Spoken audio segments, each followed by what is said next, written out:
Are you looking for inspiration on a daily basis? Then check out Deal to Heal Teas. With our inspirational teas, you're sure to find something to inspire you. That's dealtohealteas.com. Put some inspiration in your situation. Wear inspirational tea and be inspired all day. Let's go to dealtohealteas.com. Again, that's dealtohealteas.com.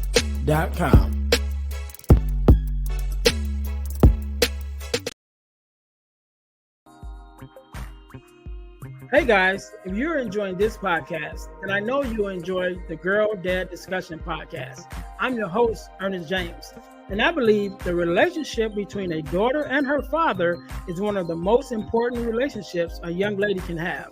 And therefore, my mission is to promote the daddy-daughter relationship by sharing the voices of girl dads to the world. So check out our podcast on every platform where podcasts can be listened to. And if you want to watch the podcast, check us out on our YouTube channel. Again, that's the Girl Dad Discussions Podcast with your host, Ernest James.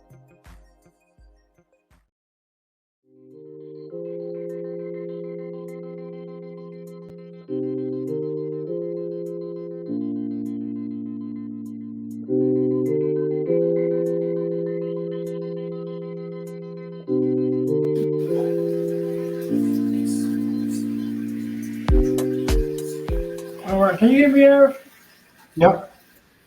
All right. Well, welcome, everyone to the Earn Erv Podcast. I am Ernest James. I was going to say I'm Ervin James.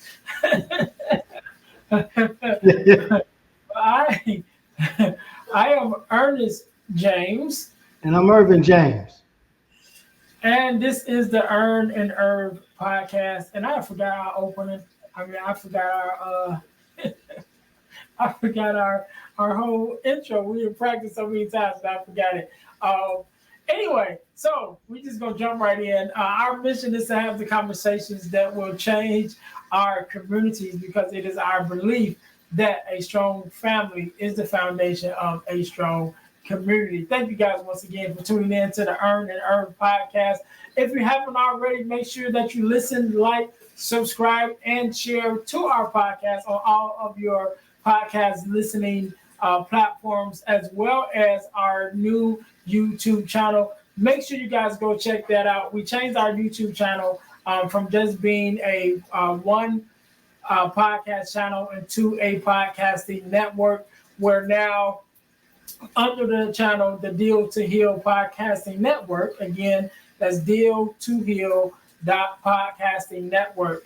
Under that channel, YouTube channel, you now can find the 4 podcasts that we have going on right now, including the Girl Dad Discussions Podcast, which you guys heard the ad for, and 3 other podcasts, including this one. So make sure you guys go there. Again, check out our new YouTube channel, the Deal to Heal Podcasting Network, in order to check out the rest of our podcasts, right? And also, if you ever thought about starting your own podcast, go to, you can get your copy of Start Your Podcast Now in only 3 steps, which is an ebook that I've written to help people start their podcast. I've been on this podcasting journey a little over 2 years. I think it's been definitely over 100 and some episodes of my own podcast, and about 30 something episodes on other people's podcasts.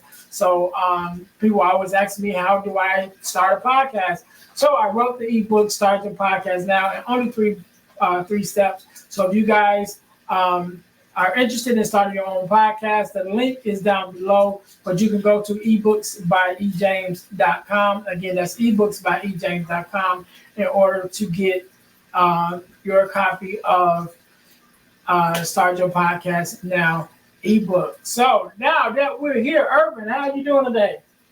I'm doing all right, man. I'm still in the land of the living, so I'm blessed. How about yourself? I am good. I'm good. Tired as usual, but I'm good and still here as well. Definitely glad to have a birthday recently, so I was happy about that. So yeah, we're here. So Today, what are we going to talk about today? I know we got a lot of things we mentioned, but what's on the agenda for today?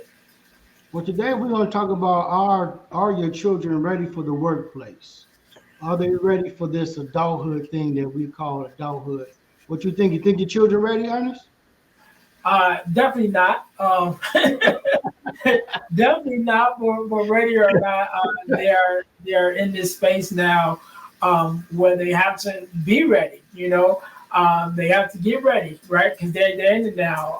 The youngest of my children is my daughter, who is 21. She is the youngest, so she just made 21 recently. So she is a young adult now. So ready or not, she's got to get ready. But the boys is already like, hey, y'all in it, And like I said, she was the youngest one, so now she's officially a young adult. So I got all adult children now, And so I'm like, hey, y'all gotta get with it. But do I think they're ready? No, not really. And with my daughter, she I'm glad that she's with me now, right? So she's there with me now. She's home from college, and she just turned 21. So she's still young, right? So I'm glad that she's with me now. So now, as I have been, having conversations with her about, being ready for the workplace, being ready for a job, actually looking for a full-time job instead of a part-time job. And then I'll not only a full-time job, but a job that makes decent money, Right. prime time now where you have no kids, you have no responsibilities. I bought her a car for Christmas, so you don't even have a car note.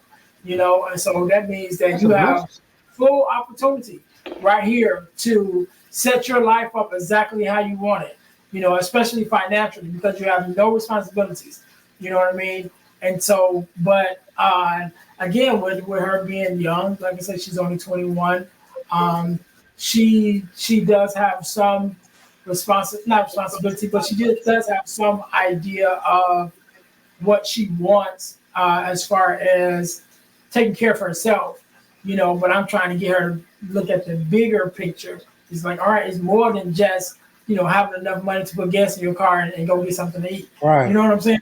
Like, no, start building now. Start saving. Start making some adjustments, in your finances and really learning what that looks like to be, financial literacy and things like that. But do I think she's ready? Or definitely even the boys, my sons is like, sometimes they have a hard time holding on to one job for longer than a couple months. I'm like, no, okay, need a career. You need something that you can build on. So do I think they're ready? No, not really, but ready or not, what I'm saying? You're there now. So what about you? You think your kids are ready for it? Oh, well, they already in it. Well, the older three, they already in it. They've been working consistently. But for me, I I figure that they need to find a specialty, because like you said, with these young folks, they get a job, they start making decent money, but then they hear about another job making more money, and they just be jumping back and forth. They're not really stable. So for me, it's like, no, find your specialty. What is it? What is that thing that you really want to make as a career? And then that's what you go for. You can start off with like the little small jobs here or there, like we did, start in the restaurants or whatever. But the restaurants now, they make more money now than they did when we started. Because out of high school, I started at Burger King. I was only making what, 6.25 an hour. These kids coming through the door making 16, $18 an hour. But I just don't want them to get, stuck into one thing or just chasing money. Find your specialty. What is that thing that you want to make your career, and stick with it. Yeah, and I think that plays a part of that plays a part in it, and I definitely have that conversation with them too. Like, first of all, I always suggest you find something that you like first. You know what I mean? Because like it was said when I was younger, and it still rings true today. If you're doing something that you love, then you never work a day in your life, right? So you never see work as work. And Right. I all the time I'm a bricklayer by trade. But I get up every morning to go to work, and I love getting up to go to work because that's what I love doing. I love my job. I love, before I got into it, when I was just dreaming about it, being young and saying I want to work in construction and this is what I wanted to do, I already knew that's what I wanted to do. So now I get to get up every morning and live out my dream as as far as an occupation, And so that would be my first thing. Find something that you love first, and then find out how to make money doing it, And if your whatever it is that you love, you can't necessarily figure out a way to make a living doing it. You probably make some money, but not enough to carry yourself. Then you have to find something else to add to that, and to be able to support yourself that way. But definitely, I would always say start off with something that you love, and not just necessarily chase the money. Even though sometimes, at a young age, like I said, my daughter's 21, in the 20s, I think all my kids are in their 20s at some age. I think all of them are in their 20s now, but your 20s is the perfect time to figure it out, and if you go chase the money, this is the time to chase it, because you have the strength and the ability to do it, without all the responsibilities that come along with full adulthood. You know what I'm saying? So what you think? Do you think they should start figuring out what career they're going to have in high school or coming into high school? Because for me, I believe by the time they graduate 8th grade, they should have at least 2 or 3 things that they believe that they want to make a career. Because, coming in as a freshman, for me, I believe you should start off whatever those 3 things is and start taking, classes or whatever the interest is into it to see if you really want to stick with it. Like you did bricklaying. For me, it was truck driving. I've always wanted to drive trucks, but when I graduated high school, I didn't really pursue the trucks at first. I started just trying to get whatever job, whatever came first, that's what I jumped on. But, after a while, jumping from job to job, working in the warehouse, working at the steel mill, then the opportunity came for me to actually get my CDL. And I jumped on it because that was something that I always wanted. I always wanted to drive trucks. So I've been doing that for what? Almost 20 years now. So what do you think? When should they start looking or figuring it out? I would definitely say in grammar school, right? And because as part of my story, and I say it all the time, I figured out what I wanted to do in 8th grade. So when we had a career day or a career assignment, something like that, and it was like, okay, what do you want to do, when you grow up?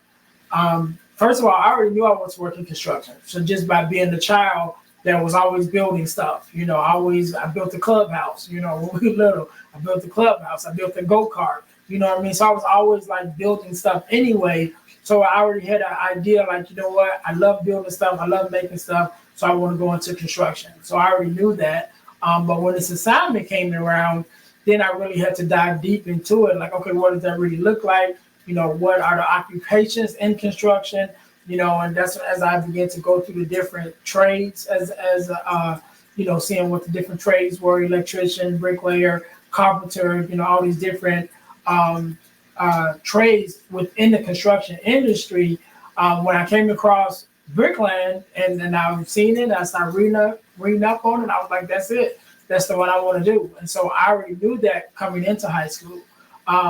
Then when we got into high school, with our high school that we were at, they didn't have bricklaying classes, but they did have a construction class, and so it was more geared towards carpentry, but all construction trades have a level of commonness in it, what I mean, that all gels together. So, and no matter where you start, you're going to learn something about the other trades. And so that's where I went to took that class, got into, learning carpentry, actually got a job. One of my first construction jobs was as a carpenter, before years later actually getting into the bricklaying field. That's why I started as a carpenter. So, but yeah, I think at 8th grade, you have an idea. Again, if you don't have an idea about a career, you do have an idea about what you like. You know Right. what I'm saying? Right. You can get back to that. Again, that's why I started. I knew I liked to build stuff. So I started there, and so I think if we can, around those ages, around eighth grade, you really start thinking about what is that you like to do, and then what careers are open in those areas. You know what I'm saying? And then as you look into those areas, then you can go deeper into, okay, how much, does those, jobs pay, those careers pay, what does that look like long term, really start looking into it. But I definitely think by eighth grade, they should have an idea of, again, like you said, at least three things of what Right. they like. Right. You should know your interest. And if you know your interest, then at least that you can start there to looking at the careers that involve those same interests. Right. For me, by the time I graduated eighth grade, I either want to do auto mechanics, be an electrician, or do the truck driving. And it's crazy because I started in school. I took classes for auto mechanics. I took classes for starting off with in the electrical field. But by the time I graduated high school, I just I don't know. I was supposed to start signing up to be an electrician. Then I wanted to make some other choices in my life, so I kind of put that to the side and just started getting whatever jobs I can get just to make some money. But I still had in my mind those three things. Like, okay, one of these things I'm gonna do. So, like I said, when the truck driving came around, that's when I jumped on it. And it's crazy because so I'm gonna ask you, what's the most important thing in finding, well, not just finding what you want, where on the scale do you think work ethic should fall as far as finding that career?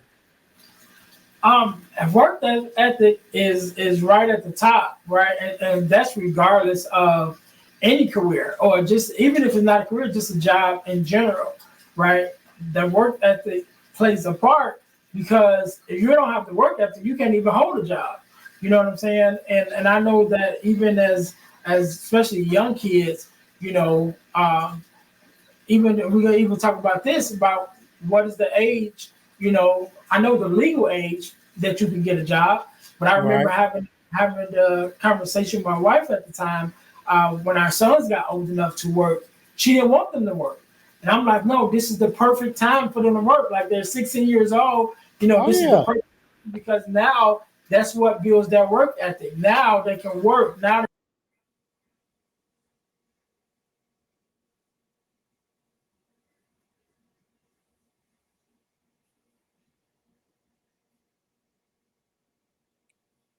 I can't hear you.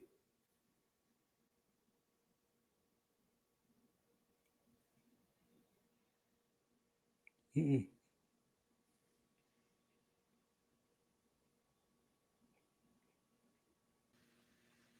and so I think it is important. Again, even with my kids, when they turned 16, I was like, this is the exact time for them to start working. They were Perfect time. involved in sports and things like that. Right. And I always said, that's cool. You know what I'm saying? But that's not necessarily gonna get you prepared for the real world. Everybody want to go to the NFL. Everybody want to, do all that. And I'm not knocking my kids or anybody else's kids, but I say it like this: if you're not the number one player on your team, just start there. If you're not the number one player on your team, your chances of going to the league is not realistic. You know what I'm saying? Then not only your team, but let's just say your district, because now you got to play other schools. You're not the top player in your district, and it just keep going up and up. Yes, you might make it to college, you know what I'm saying? But how, you know what I mean? It's like it's just a lot into that. So am I knocking sports? Definitely not, because I think it's needed. I think it does teach you some kind of work ethic and things, but it's not the same as getting the job and going to work, and Right. having responsibilities that you are responsible for. Even in sports, there's a level of, there are some things you're expected to do and you're supposed to do, but you don't necessarily, if you don't do it, what's going to happen? The coach going to sit you down. You know what I'm saying? You don't get to play. You know what I mean? So Right. it's like, no, you need some real world experience. Like if you don't work, you literally don't get paid. You know what I'm You saying? Like, don't eat either. right. And so I think, but that comes with age. And so I think that, once you start them young, as soon as they can get a job, 16 years old, then they can start building that work ethic and knowing what that means. And also, I think it's good to start them that young because it gives them a different look at what you do as a parent. You know what I'm Right, saying? Because they see you getting up, going to work every day, and then you have to come home and you have to pay bills or whatever. But when you say I got to pay bills, so whatever, it don't hit the same. But then when they right, start working and seeing like, oh, I done spent, this many hours working, they gave me this much money, and now my phone bill is due, and it's my whole check. You know what I'm saying? So now when they start doing that, then it gives them a different respect, even for your sacrifice as a parent. And when you don't do that, then they get to be 18, 19, 20, 21, and now they're just now entering the workforce and they have no idea of how it really relates to your everyday life. And then if they're still in your house under your roof, they still don't get the full thing idea of it because you're still taking care of the major responsibilities. And so it's like, okay, where does that work ethic really kick in at? And then if the later you wait to learn it, the harder it's going to be. And then if you happen to have kids and other stuff start coming along, so now you're getting more responsibility, then your work ethic don't match it. You know what I'm saying? So now it's like, okay, now you're here. Now what you gonna do? And so now you got to learn. Not only do you got to learn, but you got to learn, but it's more at stake than it was if you did when you was younger. You have a learning curve. You have the time and space and opportunity to learn. But if you start waiting till you get older, especially in your 20s and later 20s, to now start picking it up, well, now you got other things that's at stake now. You got your own livelihood. You got more likely got a car note by then. You got kids by then sometime. right. And so just more stuff that's added on to it. So what about you in your viewpoint, the importance of work ethic? Well, definitely work ethic is definitely at the top. But me personally, I believe you should start at the age of 12. Start giving them some kind of job, some kind of chore, if you will, to make them Definitely, yeah, consistent with definitely it. chores. Yeah. So, and for me, I think chores is the best place to start. Like I said, at 12 years old, it gets them in the mindset of these things need to be done and somebody's got to do it. And if it's your job, then do it. And, and try to get into the point where it's in their mind that you don't have to tell them every day. Every time Mhm. they come home, they know this the week to cut the grass, or this the week to mow the lawn, pick up the leaves, or take out the garbage, or whatever. Come in and do a chore in the house. This my week or my month to do the bathroom, or whatever the case may be. So I think you should start at 12, and that'll help give them a general idea. So by the time they're 16, 15, 16, and they can actually get a job and start getting paid for it, they'll understand the importance of work ethic, the importance of if it needs to be done, go ahead and do it. Sometimes I don't know, sometimes it's a struggle, man, even with my children, even the older ones, even though they have a job that they go to every week, every day. Sometimes little small stuff like, hey, Monday is garbage day. Why you didn't take the garbage out? Like simple stuff like that. They kind of get sidetracked. So you got to kind of stay on them, and just keep it in their mind, like, hey, this thing needs to be done, that needs to be done. Make sure you do it. And for me, I think if you stay on them like that, that'll make them become, what they call resilient workers. They won't just go to work, because you got some kids who go to work but they don't really work. So eventually they end up getting fired or, start getting reprimanded, and then they come home and they don't understand why. Well, I was there. I was at the job site. And it's like, okay, so what was you doing if they had to say something to you? I wasn't doing nothing. I was just standing around waiting for somebody to tell me. It's like they ain't gotta tell you what to do if you know what your job is. And if, like, for my kids, it's like, okay, well, if, like, I work in the factory. If your machine is down and there's nothing for you to do, then look busy. Because if you look busy, then they won't really say nothing to you. But if you just standing around and the boss come through and you leaning on the machine and they look and everybody else working, of course he's gonna say something to you because he wondering why you just standing there. You know, okay, your machine down, ain't nothing you can do. Why you don't go help your coworker? You see Right. this person line is backed up, you know, go give them a hand. But you know, this generation, they don't think like that. And two things. One, I want to go back to one of the things that you said earlier, which is something that not only did I teach my kids or preach to my kids, but also as a mentor is something that I also teach, you know, and that is do what needs to be done because it needs to be done. You know what I mean? And like you said, it's something that needs to be done, and somebody got to do it. It's like take the responsibility to become responsible. You know, Right. somebody shouldn't have to ask you to pick up a piece of paper when you see it standing and we see it's in there. You know, Exactly. I shouldn't have to tell you to take the garbage out when you just put a piece of garbage on top of the load and it's See the up the counter. first step. You know what I mean? And you're trying to make sure it don't fall off, off the pile. Like, no, if it's falling off, that means it's full. You know, empty Exactly. it. You know, I shouldn't have to tell you to do that, but become that person that not only are you responsible, but you look for the opportunities to be responsible. You know, even as myself now, it's the first thing I do when I come home from work, as soon as I walk in the house, I look for the garbage cans.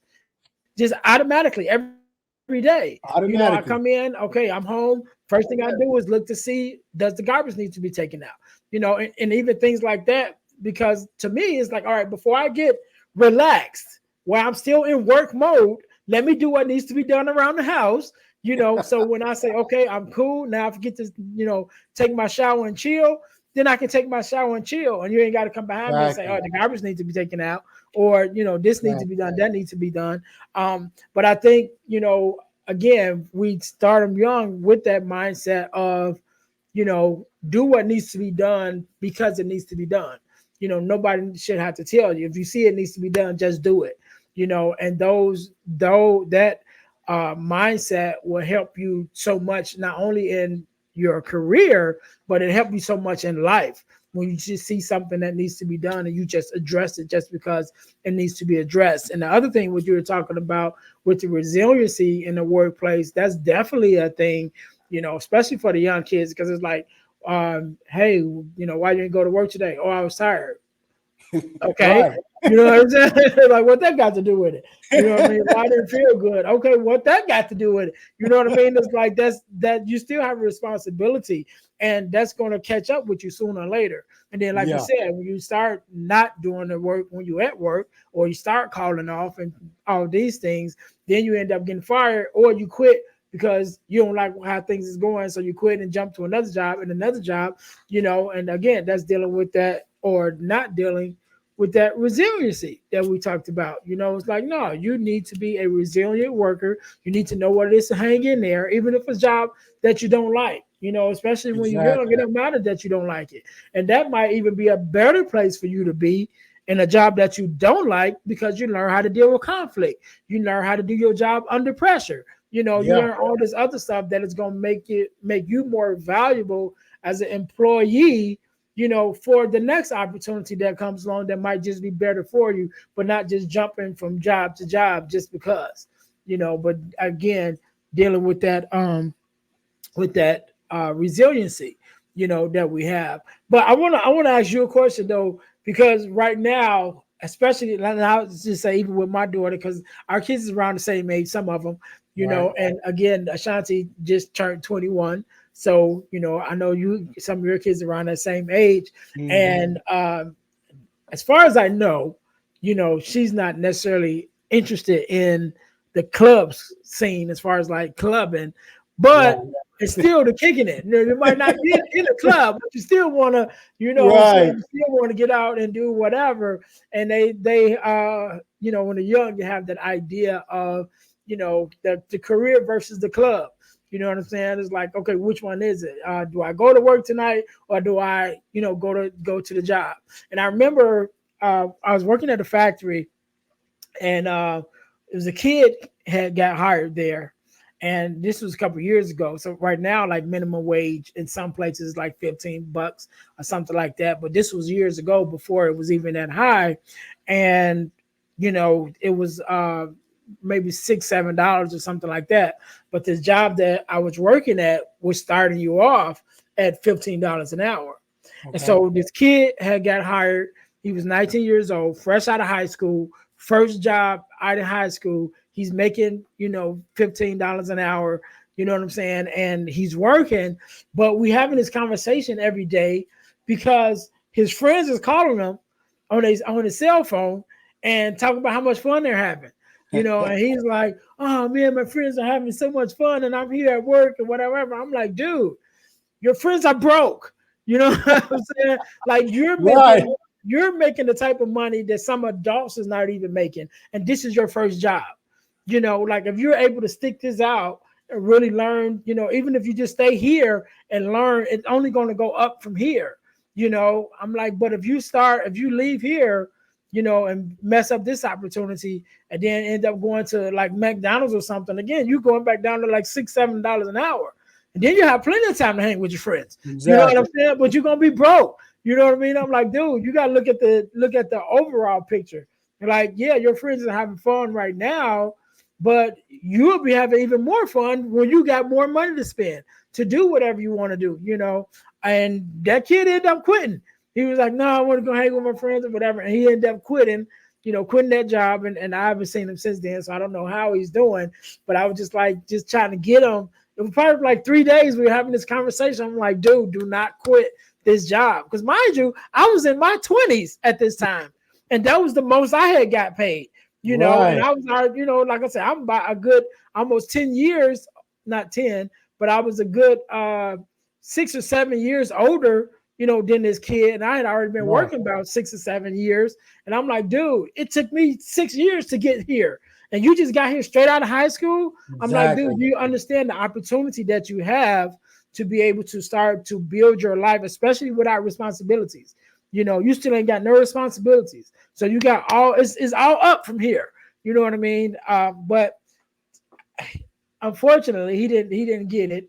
Like I said, and he still end up quitting. But I think that's a major part to really get the kids to really understand how much of a part your income plays in your life, how much a part, your work ethic plays, and we start thinking about careers, having a job, talking to some people who have a job that they hate, you know what I mean? And some people might even be making good money at their job, but they hate going there, like, so how miserable is that? Because you spend probably more, I wouldn't even say half of your life. You spend more than half of your life actually at work. You know what I mean? And so now that means you spend a half of your life doing something that you hate every day. Right. You know what I mean? And it's like, no, you got to look at it a little differently to really be able to, categorize what's most important to you in a career and in a lifestyle, and then, see what's going to get you there. Yeah, see, the children that come up under us, the sad thing is they have more privilege than they have hardships. Because as a parent, we grew up, we was poor, we had hardships, but it's crazy because our parents was teaching us how to be entrepreneurs and we didn't even realize it. You know what I'm saying? We learned customer service, we learned money management, we learned product management, we learned all that stuff as kids. But for our kids, it's like we treat them, we don't want them to have hardships.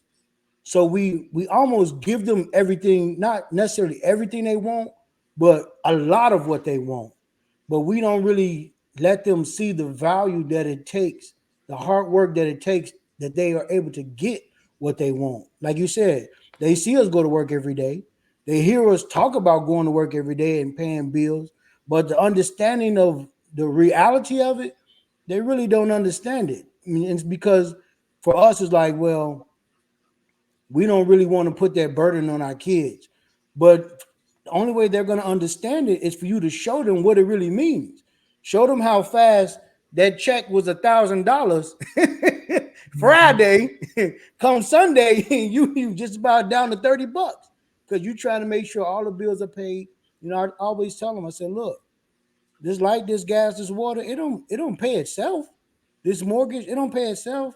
These cars and stuff, it don't pay itself. You know, somebody's got to work and do the things that's needed to make their income so that you can have these things. Even like you said, you bought your daughter a car. I help my children get their cars. And I still gotta, hey, did you get the oil change done? And it's amazing. Like they just think you just gas it up and go, just enough gas to get where you're going, and then that's good.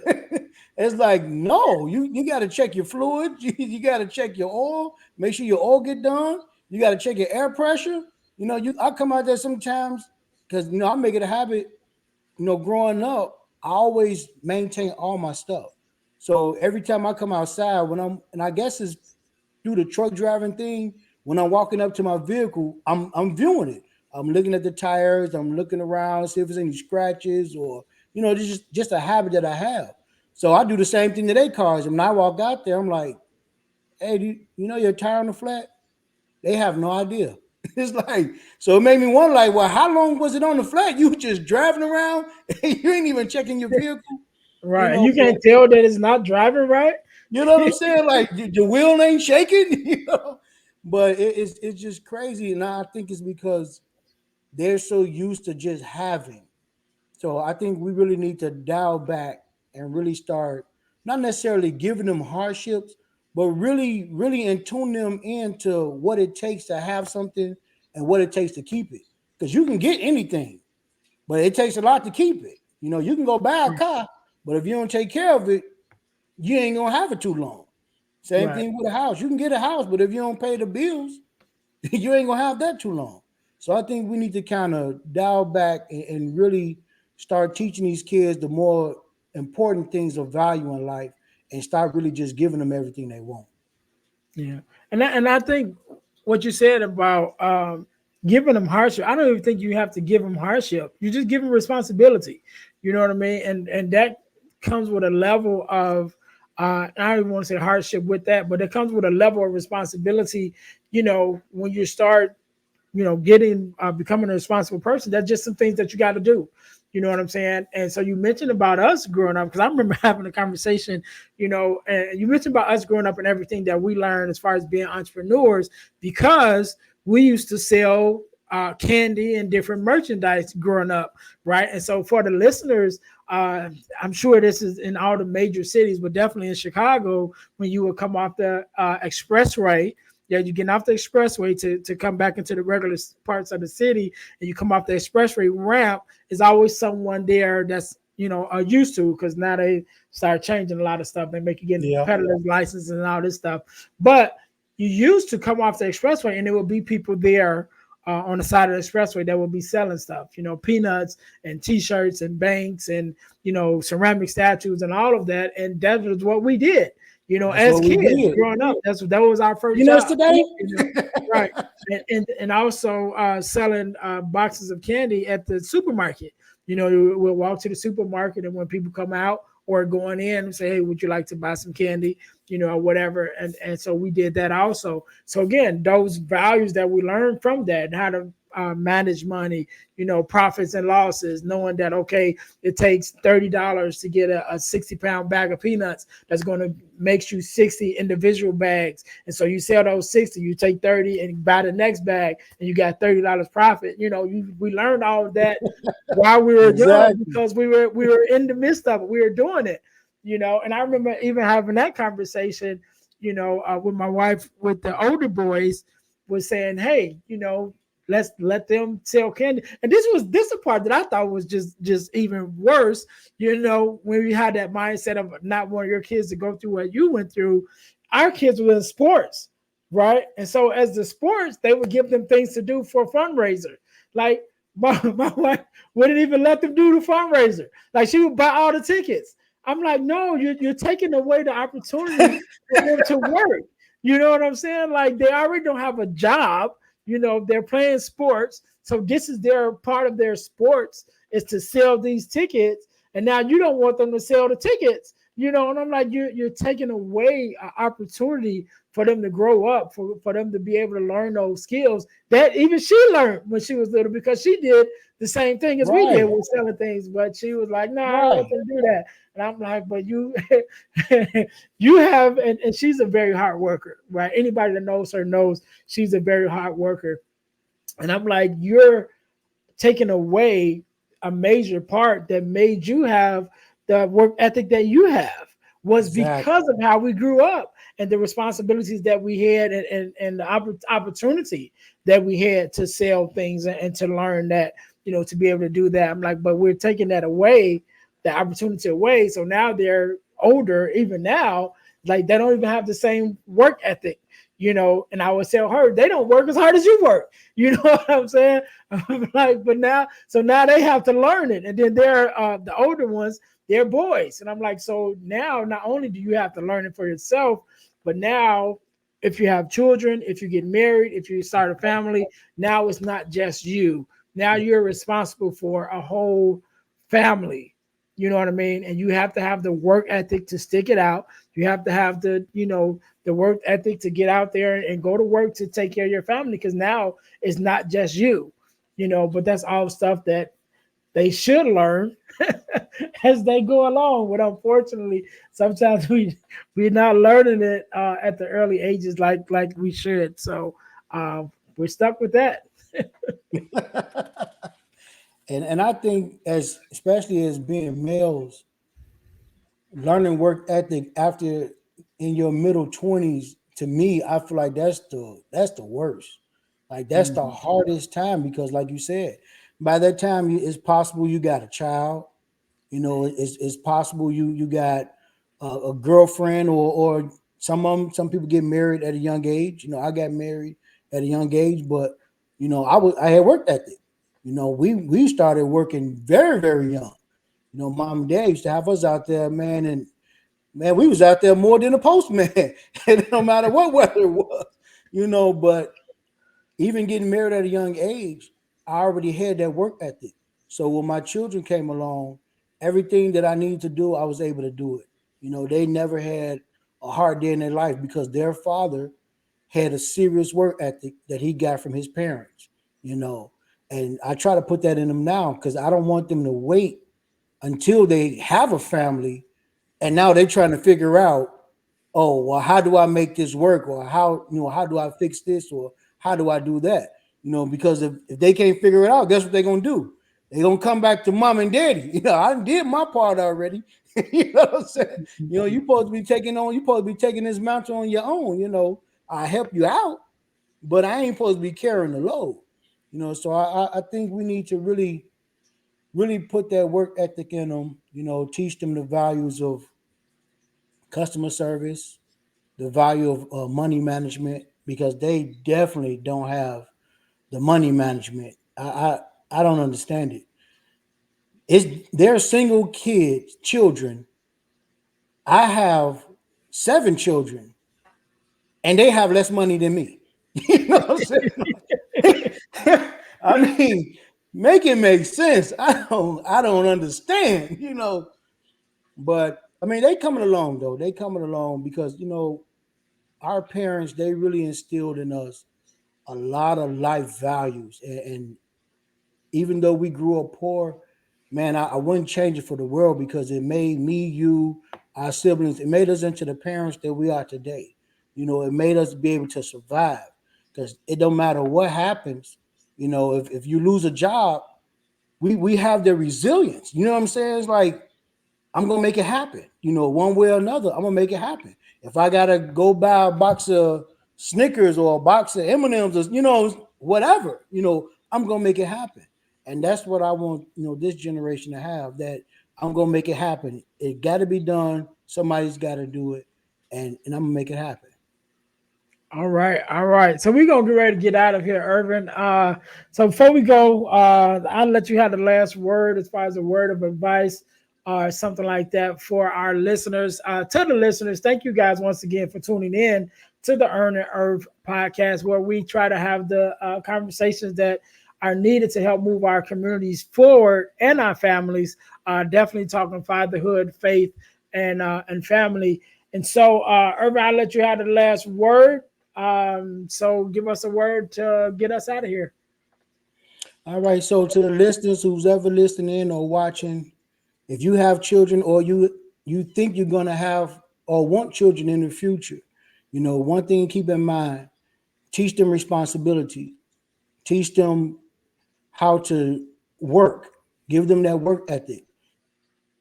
Long way in their life, and don't always give them what they want, give them what they need, but make them earn for the things that they want, and they'll grow to be really good adults. All right, we can't end it no better than that. To the listeners, once again, thank you for tuning in to the Earn Erv Podcast.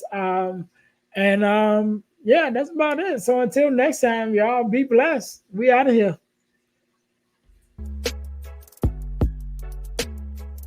Hi guys, if you're enjoying this podcast, then I know you'll enjoy the Deal to Heal with E. James podcast.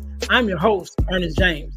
And on my podcast, my guests and I discuss topics and ways to help us to heal in every area of our lives.